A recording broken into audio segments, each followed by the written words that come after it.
Hello दोस्तों, प्रखर law classes में आप लोगों का प्रखर स्वागत करता है। आज इसके पहले वाले लेक्चर में जो पार्ट 9 था उसमें सेक्शन 14 और सेक्शन 14 को मैंने पढ़ा दिया था। सेक्शन 14 को सेक्शन 15 के साथ में ही पढ़ाना चाहिए, बट सेक्शन 14 बहुत बड़ा था और वो पीटी के लिए बहुत इंपॉर्टेंट था। इस वजह से सेक्शन 14 को मैंने एक लेक्चर में पूरा पढ़ा है। आज सेक्शन 15 और सेक्शन 16 पढ़ाऊँगा। सेक्शन 15 को शुरू करने से पहले सेक्शन 15 की कुछ चीज़ें बता देना इम्पॉर्टेंट है। अब आपको पहले आसान भाषा में बता दूं सेक्शन 15 क्या है और कैसे इसकी ज़रूरत क्यों पड़ी। सेक्शन 15 के आपके मन में आ रहा होगा सेक्शन 15 की ज़रूरत क्या पड़ी। मान लीजिए आप न्यायालय में एक जज के रूप में न्यायालय में आप बैठे हुए हैं। आपके सामने एक मैटर आता है जिसमें जो अभियुक्त होता है वो किस चीज़ का बचाव लेता है कि मैंने ये काम एक्सीडेंटल कर दिया, मतलब उसने कोई अपराध किया और उस अपराध का बचाव ले रहा है कि मैंने ये काम एक्सीडेंटल कर दिया है। तो अब आपको क्या करना, आप कैसे पता करोगे कि वो इंटेंशनली वो काम किया कि एक्सीडेंटली किया हुआ है। तो इतनी चीज़ें आपको समझ में आई कि सेक्शन 15 क्या कहता है। एक्सीडेंटल है वो कार्य कि इंटेंशन से वो कार्य किया गया, मतलब आकस्मिक है वो कार्य कि आशयपूर्ण तरीके से वो कार्य किया गया है।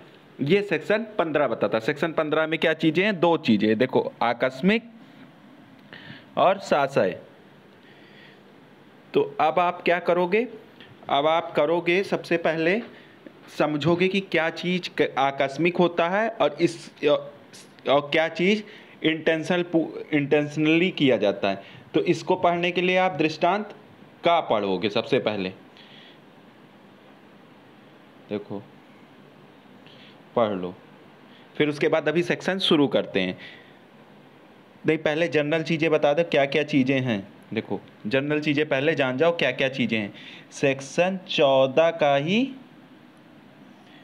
विशिष्ट रूप,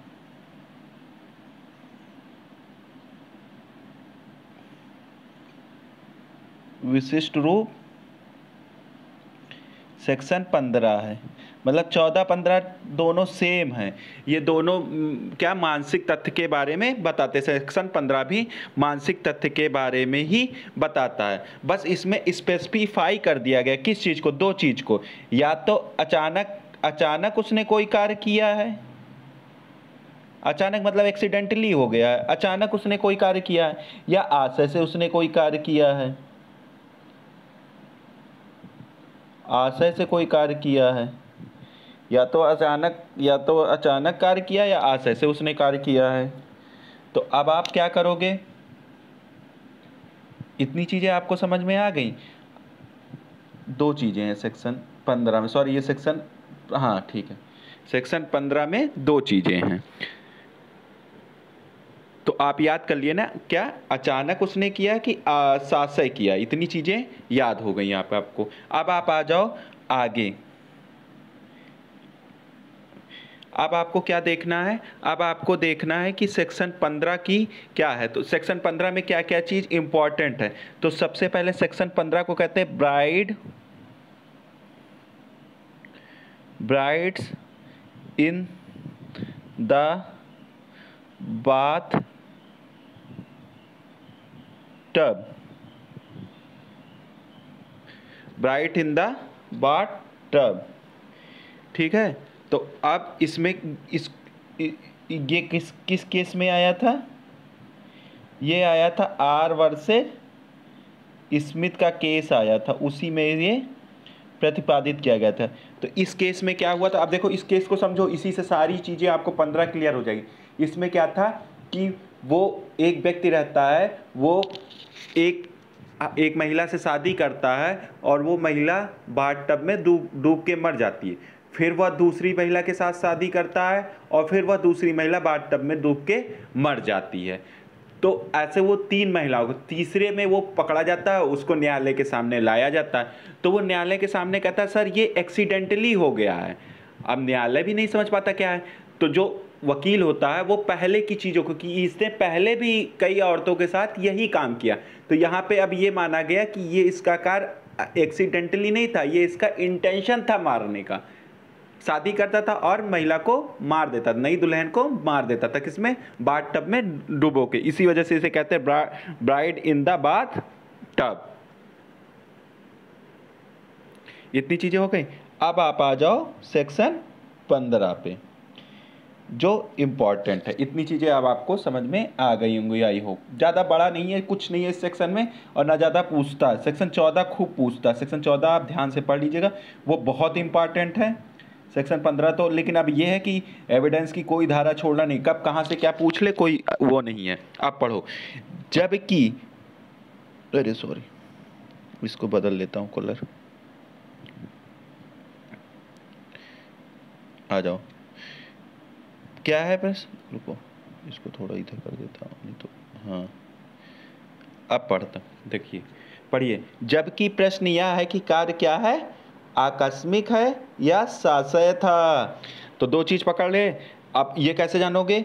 या क्या चीज़ है? तीन चीज़ें, एक विशिष्ट ज्ञान से किया है या शास्त्र से किया है, या वो नॉलेज से किया है या शास्त्र से किया है। तब यह तथ्य कि ऐसे कार्यों के समरूप घटनाओं की आवली का भाग, समरूप मतलब उसी के समान, सिमिलर, समरूप मतलब सिमिलर घटनाओं की, आवली मतलब श्रृंखला, मतलब एक श्रृंखला, मतलब उसी टाइप का, जैसे वो दुल्हन को डुबो के मारता था तो वो उसी टाइप की श्रृंखला का कार्य वो पहले भी कर चुका है, उसी टाइप की श्रृंखला का कार्य वो पहले भी कर चुका है। यहां से पकड़ो, जिसमें हर एक घटना के साथ वह कार्य करने वाला व्यक्ति संपृक्त था, मतलब उससे जुड़ा हुआ था। संपृक्त मतलब जुड़ा हुआ था, जुड़ा था।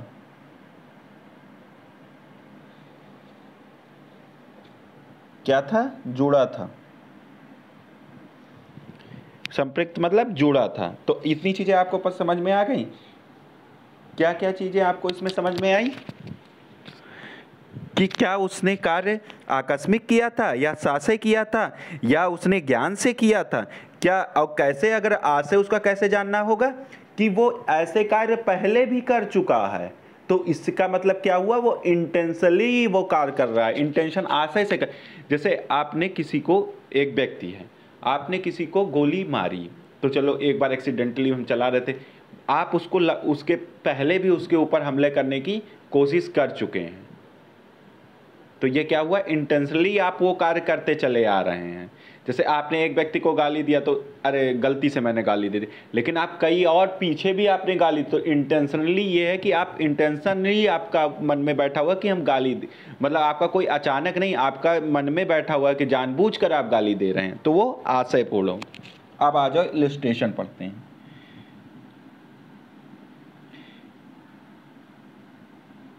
इलस्ट्रेशन क्या है? कापर यह अभियोग है कि अपने ग्रह के बीमा का धन अभिप्राप्त करने के लिए उसने उसे जला दिया। ध्यान से सुनना, अभी मैं आखिरी में कई चीज़ें बताऊंगा, बहुत इंपॉर्टेंट है सेक्शन 15। ये तो मैं अभी डायरेक्ट से बता रहा हूँ, आखिरी में मैं कुछ चीज़ें बताऊंगा जो बहुत इंपॉर्टेंट है। वैसे इसमें केसला बहुत है, लेकिन एग्जाम में मैंने नहीं देखा, एग्जाम में केसला नहीं पूछा है इससे, लेकिन मैं कुछ केसला आखिरी में लिखवा दूंगा, जो इम्पोर्टेंट है केसला वो मैं बता दूंगा, उसको आप रट लीजिएगा कि हाँ ये इससे संबंधित है, ठीक है। और उसके बाद मैं कुछ चीज़ें और डिटेल में बता दूंगा सेक्शन 15 में, कि जैसे आप मान लीजिए प्रूडेंस पर्सन, आप कुछ नहीं जानते हैं, तो सेक्शन 15 का क्या उपयोग, अगर आप कल को जज बन जाते हैं और न्यायालय में बैठते हैं, तो आपको एविडेंस कैसे उपयोग करना है, ये मैं अभी तो ये पढ़ाने के बाद सेक्शन 15 का कैसे उपयोग करना वो मैं आपको बता दूंगा, ठीक है। देखिए, ये तथ्य कि कई ग्रहों मतलब कई घरों में एक के पश्चात एक दूसरे में रहा, मतलब आज इसमें रहा, कल उसमें रहा, कल उसमें रहा, जिसमें हर एक का उसने बीमा कराया था, जिसमें हर एक में आग लगी, जिन अग्निकांडों में हर एक के उपरांत का को किसी भिन्न बीमा कार्यालय से बीमा धनराशि मिली, इस नाते सुसंगत है कि उसने यह दर्शित होता है कि उसने अग्निकांड आकस्मिक नहीं था। अब देखो, एक व्यक्ति रहता है, वो क्या करता है, एक घर का बीमा करता है, फिर उसको जला देता है, फिर बीमा राशि को प्राप्त कर लेता है, फिर दूसरा घर खरीदता है, उसका बीमा खरीदता है, उसको मतलब उसको जला देता है, फिर उससे क्या करता है, बीमा राशि प्राप्त कर लेता है।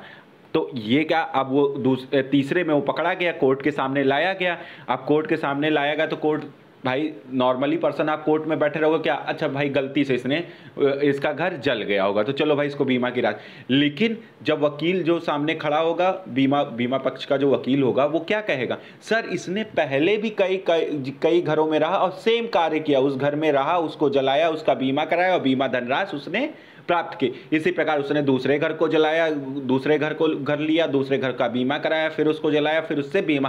तो ये क्या है, ये इसका आशय, ये इसका इंटेंशन हो गया इस तरह धन कमाने का, पैसा कमाने का। तो ये कार्य इसका आकस्मिक नहीं है, ये इंटेंशनली है। अतः इसे बीमा कब मिलता है, जब कार्य एक्सीडेंटली हो, इंटेंशनली ना हो, तब आप बीमा की राशि प्राप्त कर सकते हैं।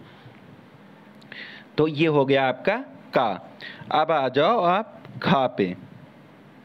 2 इलस्ट्रेशन है, 3 इलस्ट्रेशन है, इसमें से ये वाला पढ़ो आप, गा वाला पढ़ लो, वैसे दोनों चलो छोड़ने की क्या बात है, इसमें पढ़ लो। ये कहता है खा के ऋणियों से, ऋणियों मतलब देनदारों से धन प्राप्त करने के लिए का को क्या किया जाता है, नियोजित किया जाता है। का यह कर्तव्य है कि वह बही में अपने द्वारा प्राप्त राशियां दर्शित करे, मतलब जो जिसने उधार लिया उससे जो राशियां वो प्राप्त किया उसको दर्शित प्रविष्ट करे। वह एक प्रविष्ट करता है जिससे यह दर्शित होता है कि किसी विशिष्ट अवसर पर उसे वास्तव में प्राप्त धनराशि से कम राशि प्राप्त हुई थी। प्रश्न यह है कि क्या यह मिथ्या प्रविष्ट आकस्मिक था कि साशय था। मतलब एक व्यक्ति को रखा, जैसे आप एक व्यक्ति को अपने पास रखते हो कि मेरी जो बकाया राशि है वो आप वसूलोगे, तो वो एक बही खाता मतलब एक रजिस्टर बनाया हुआ है, उसमें लिखता है, जैसे वो प्राप्त करता है 3500 रुपये और चढ़ा देता है मान लो 4000 रुपये। तो अब वो दिखाता है कि सर ये मेरा एक्सीडेंटली हो गया, मतलब गलती से हो गया। तो अब आप क्या, अब देखो आगे इसमें क्या कहता है, कहता है प्रश्न यह है कि क्या उसने मिथ्या प्रविष्ट आकस्मिक थी या साशय थी, कि जो उसने 3500 का 4000 किया वो एक्सीडेंटली गलत, मतलब अचानक हो गया था, मतलब उसको पता नहीं था, कि उसने साशय पूर्ण किया था, मतलब इंटेंशनली वो कार्य किया था। तो आगे देखो, ये तथ्य कि उसी बही के में का द्वारा हुई अन्य प्रविष्टियां भी, तो अब उसका बही खाता चेक किया जाएगा, उसमें देखा जाएगा कि और उसने जो प्रविष्टियां जो चीजें लिखी हैं उसमें भी उसने कई घपले कई काम किए। तो अब यहाँ पे क्या होगा, अन्य प्रविष्टियां मिथ्या हैं, तो कि हर एक अवस्था में मिथ्या प्रविष्टियां के पक्ष में हैं, तो ये क्या होगा, सुसंगत होगा। तो यानी कि अब वो क्या हो जाएगा, का के पक्ष में हो जाएगा कि का सही कह रहा है कि ये आकस्मिक नहीं है, ये इसने इंटेंशनली काम किया है। ठीक, तो आपका खा भी कंप्लीट हो गया। अब आप आ जाओ गा पे।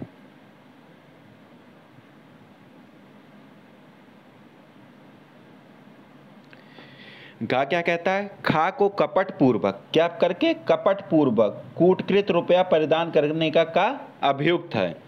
मतलब का जानबूझकर खा को कूटकृत मतलब नकली सिक्का देने के लिए क्या है, परिधान करने के लिए खा एक अभियुक्त का को पकड़ा गया। प्रश्न यह है कि क्या रुपए का परिधान आकस्मिक था, कि भाई प्रश्न यह है कि का जानते हुए उसने पैसा दिया कि उसने गलती से पैसा, वो भी नहीं जानता था कि वो पैसा नकली है। अब ये तथ्य देखो, कौन सा तथ्य, कि खा को परिधान के तुरंत पहले या पीछे का ने मतलब या को खा को देने से पहले उसने किस को, गा को, घा को और अंगा को कूटकृत रुपए परिधान किए थे, मतलब उनको भी नकली सिक्के दिए थे। इस नाते सुसंगत हैं और यह दर्शित होता है कि खा को किया गया परिधान आकस्मिक नहीं था। तो इससे क्या होता है सिद्ध, कि जो उसने, अब इससे यह सिद्ध होता है कि वो पहले भी ये काम कर चुका है, पहले भी लोगों को नकली सिक्के दे चुका है, और वो जो खा को दे रहा है वो इंटेंशनली दे रहा है, आकस्मिक नहीं दे रहा है। ठीक, इतनी चीजें आपकी कंप्लीट हो गई। अब धारा 15 उस नियम का है, ये मैंने बता ही दिया है कि धारा में 14 में दिए गए उदाहरण मात्र, साक्ष्य विधि में धारा 15 में दिया गया नियम इस सिद्धांत पर आधारित है, यदि प्रश्नगत कार्य एक सी घटनाओं की आवली का भाग हो, एक सी घटनाओं की आवली का क्या हो, भाग हो, भाग बन जाता है। तो इस तथ्य से यह उपधारणा की जाती है कि सारे कार्य एक आशय से किए गए थे, वे आकस्मिक अथवा निर्दोष नहीं थे। टिप्पणी भी मैंने, सॉरी आगे देखते हैं। तो एक ही आवली का भाग क्या मतलब, कि उसने पहले भी उसी तरीके का कार्य किया था। अब आगे आप देख लो क्या है, पढ़ लो। धारा 15 दो प्रकार के मामलों में प्रयुक्त होती है। जबकि प्रश्न यह है हो कि किसी व्यक्ति का आरोपित कृत्य क्या था, आरोपित कृत्य क्या था, आकस्मिक था, या क्या था, साशय, या उस कृत्य के आकस्मिक होने का बचाव लिया गया हो। तो आपने क्या चीज इसमें पढ़ा कि एक व्यक्ति आया आपके सामने, आप जज के रूप में कुर्सी पे बैठे हो, आपके सामने व्यक्ति आया और वो क्या, एक अभियुक्त आया, वो क्या बचाव ले रहा है कि सर मैंने ये कार्य एक्सीडेंटली किया है। तो अब आप कैसे देखोगे कि वो उसने एक्सीडेंटली किया है या आशयपूर्ण तरीके से किया है। तो ये कहां से मदद मिलेगी आपको, सेक्शन कहां से, 15 से मिलेगी। देखोगे कि वो एक ही, उसने पहले भी इस तरह के तो नहीं किए कि पहले भी इस तरह के कार्य किया हो या उसका हैबिट भी पहले से ऐसे रहा, एक ही आवली का। ये पढ़, सेक्शन 15 को पढ़ लेना। देखो ये बहुत इंपॉर्टेंट है, जो आप जज के रूप में अगर बैठोगे और किसी के बारे में कि वो आकस्मिक है या ये, देखो ये चीज़ बहुत इंपॉर्टेंट है। ये मोस्ट सॉरी क्या है, ऐसे कार्यों की समरूप घटनाओं का आवली का भाग था। तुम ये चीज़, आप लोग ये चीज़ जरूर पकड़ना, जिसमें हर एक घटना के साथ वह कार्य करने वाला व्यक्ति जुड़ा हुआ था। मतलब ऐसे उसने ऐसा जो जिस कार्य के लिए पकड़ा गया वो पहले भी ऐसा कार्य कर चुका था और उसी व्यक्ति ने वो कार्य किया था। तो सेक्शन 15 में ये चीज इंपॉर्टेंट, ये पकड़ लेना, आप लोग अंडरलाइन जरूर कर लेना। अब आ जाओ, कहाँ पढ़ा रहा था मैं, यहाँ हो गया था इतना। अब आ जाओ आप इसके 2 पे, क्या कहता है, क्या कहता है, जबकि प्रश्न यह हो कि क्या कार्य क्या है, विशिष्ट ज्ञान या साशय से किया गया था। मतलब विशिष्ट ज्ञान से किया गया था या साशय पूर्वक किया गया था। अब ये कैसे पता करोगे कि उसको नॉलेज था या उसने विशिष्ट ज्ञान था या आशय से किया था, ये भी पता करना।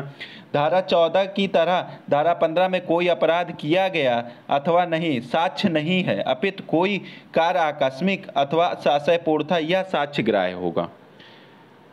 उसमें अपराध नहीं साबित होगा, अपराध को नहीं। सेक्शन 15 केवल क्या कि उसके केवल इतना तुम पता करोगे, जैसे मान लो तुम्हारे पास एक सादा सिंपल उदाहरण से समझो, एक व्यक्ति आया और उस पे क्या, एक व्यक्ति की हत्या का आरोप है, तो आपके सामने आया, आपको अब क्या पहले ये पता करना उसको सजा कब दे सकते हो, जब आप उसमें पता करोगे कि वो इंटेंशनली वो कार्य किया है। तो आपको केवल ये पता करना है कि वो कार्य आकस्मिक है कि साशयपूर्ण है। अभी घटना के बारे में मत जाओ, अभी उसको सजा देनी है या कुछ देना, वहां पे अभी मत जाओ। अभी पहले उसका इंटेंशन क्लियर करो, उसका आकस्मिक। अगर उसने एक्सीडेंटल तब तो वो तुरंत बचाव ले लेगा, अगर उसने आशयपूर्ण तो अब उसका आशय देखा जाएगा आगे कि उसने भाई अपने बचाव में किया कि उसमें तब उसको कि उसको मार रहे थे या उसका इंटेंशन ये नहीं था, मतलब उसने कार्य किया लेकिन उसका इंटेंशन जो था वो सही था या गलत था, ये देखना पड़ेगा। ठीक है, तो अब आपके सामने मान लो आया तो आप ये देखोगे वो कहता है कि सर मेरे गलती से मुझसे गोली चल गई।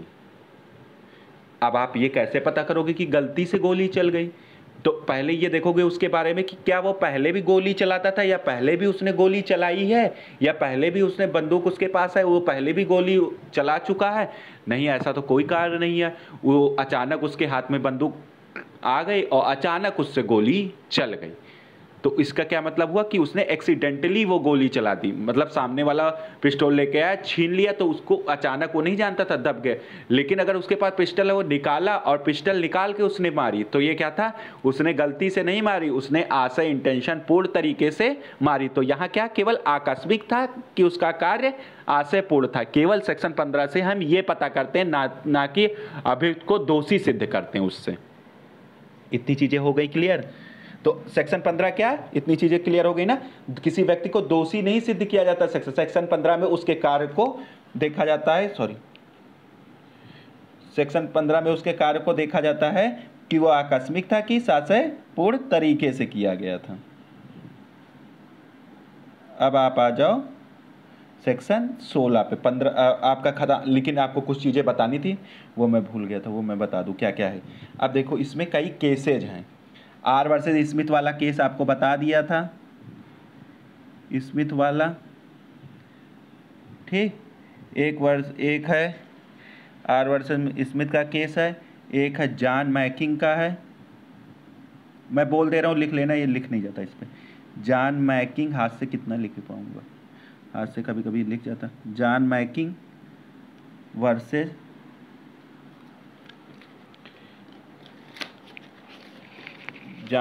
वर्सेस अटॉर्नी, ये केसेस लिख लेना, ये केसेस इंपॉर्टेंट है। अटॉर्नी जनरल फॉर, ये सब मेंस में अगर आ गया मान लो तो लिख देना। और इसके इलस्ट्रेशन बहुत इंपॉर्टेंट, मेंस में पूछ सकता है, वेल्स। ये एक केस हो गया। अब आ जाओ, दो केसेस हो गए। ये जॉन मैकिंग वाले में क्या बताया था, इसमें सुन लो क्या बताया था। इसमें बताया था अभियुक्त पे क्या है, पत्नी एक बच्चे की हत्या का आरोप है। जॉन मैकिंग वाले में क्या है, एक बच्चे की हत्या का आरोप है। सॉरी,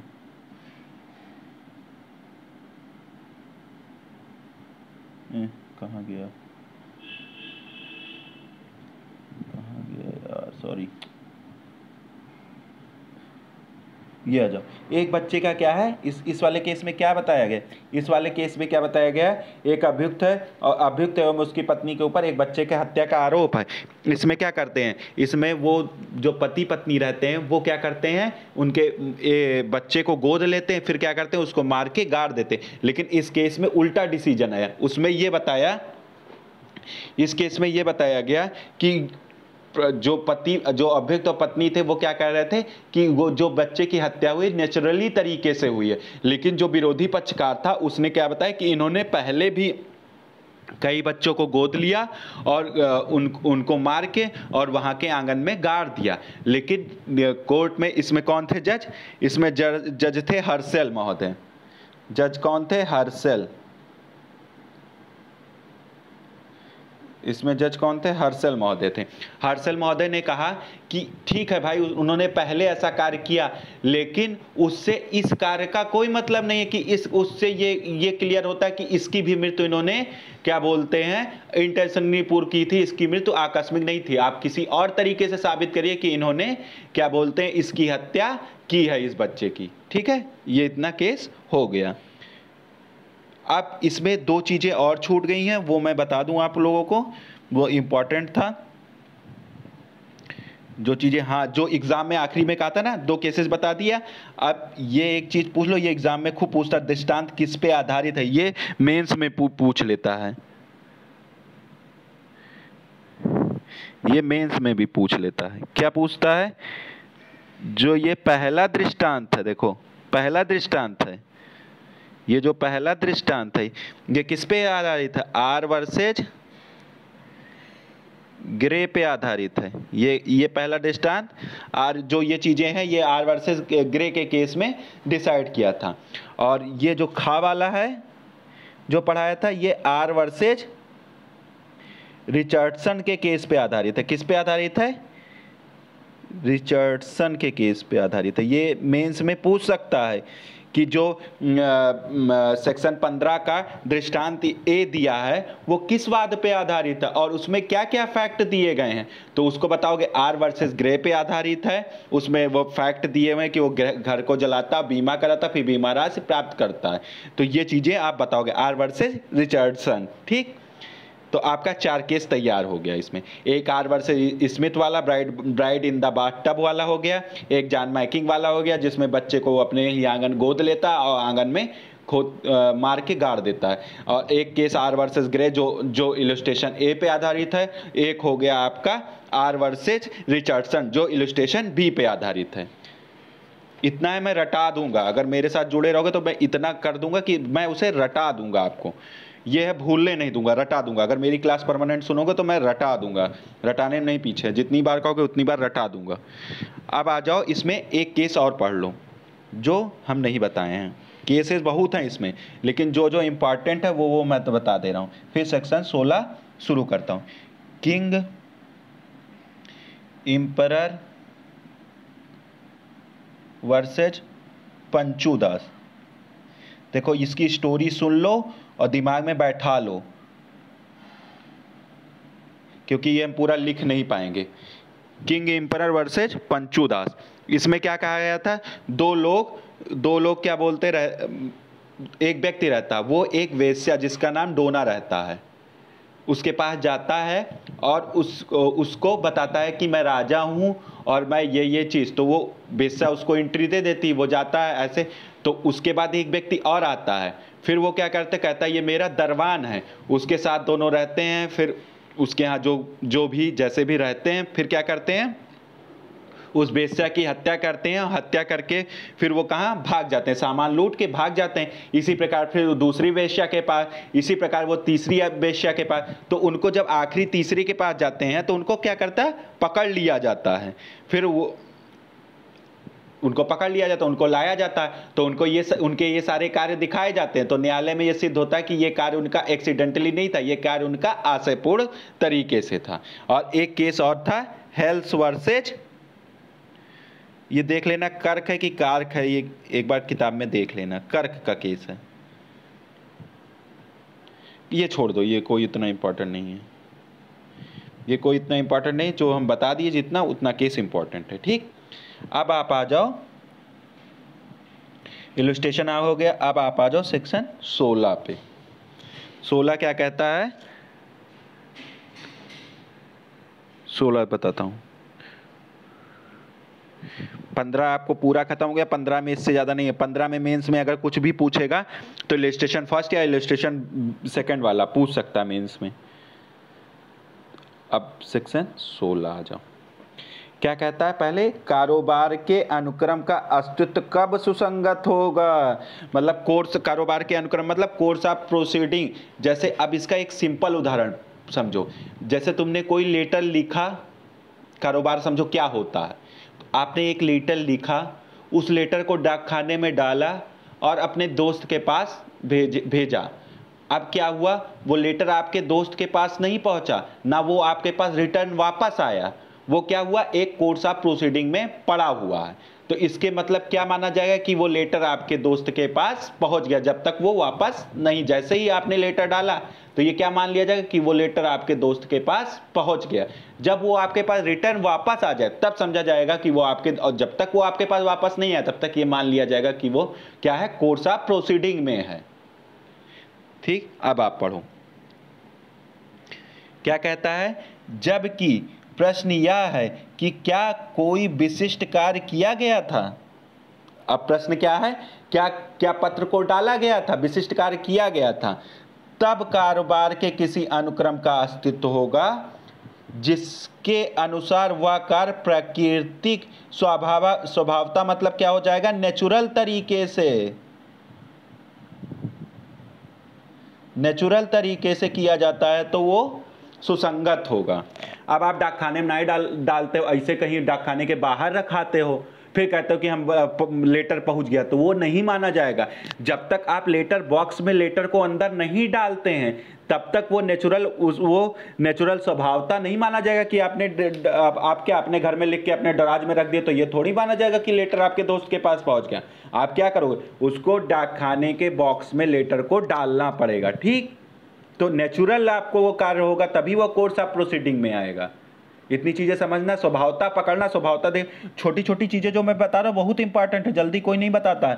स्वभावता मतलब नेचुरली तरीके से तुम वो कार्य कर रहे हो, कैसे नेचुरली, तभी वो कारोबार के अनुक्रम में सुसंगत होगा वो चीज। अब आप पढ़ो दृष्टांत, कौन सा पढ़ोगे, दृष्टांत पढ़ोगे आप ए।